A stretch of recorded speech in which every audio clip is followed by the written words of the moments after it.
मणिपूरमध्ये 4 मेला ज्या महिलांच्यावर सामुदायिक बलात्कार झाला त्या संदर्भातल्या काही चित्रफिती ह्या संपूर्ण देशामध्ये मोठ्या प्रमाणामध्ये व्हायरल झालेल्या आहेत आणि संपूर्ण देशाची मान ही शर्मेने खाली गेलेली आहे। एका बाजूला भारतीय जनता पार्टीचे लोक हे आम्ही विश्वगुरू म्हणून बडाया मारतायत, आम्ही विश्वगुरू म्हणून संपूर्ण जगाला म्हणजे विश्वाला मार्गदर्शन करणारा असा मार्गदर्शक आमचा पक्ष आहे, जगामधला सगळ्यात मोठा पक्ष आहे, अशा पद्धतीची बिरुदावली हे भारतीय जनता पार्टीचे लोक मिरवतायत।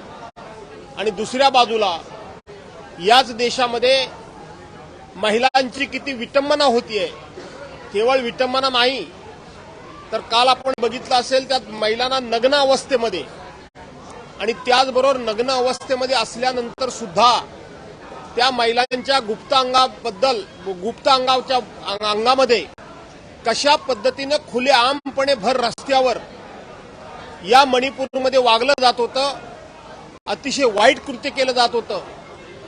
परंतु ही सगळी घटना 4 मेला घडली आणि काल 20 जुलैपर्यंत हे सगळं लपून राहिलं। याचा अर्थ या देशामध्ये अशा किती भयानक घटना घडतायत आणि त्या सत्ताधीशांच्या दहशतीखाली लपवल्या जात आहेत, लपल्या जात आहेत, हे यातून स्पष्ट झालं। आणि म्हणून किरीट सोमय्या अमित शहाना काय भेटतील किंवा आणखीन अतुल भातखळकर कोर्टासंदर्भात काय बोलतील, भारतीय जनता पार्टीचा विश्वगुरू म्हणून पूर्णपणे चेहरा हा मलिन झालेला आहे, काळवंडलेला आहे, काळा झालेला आहे।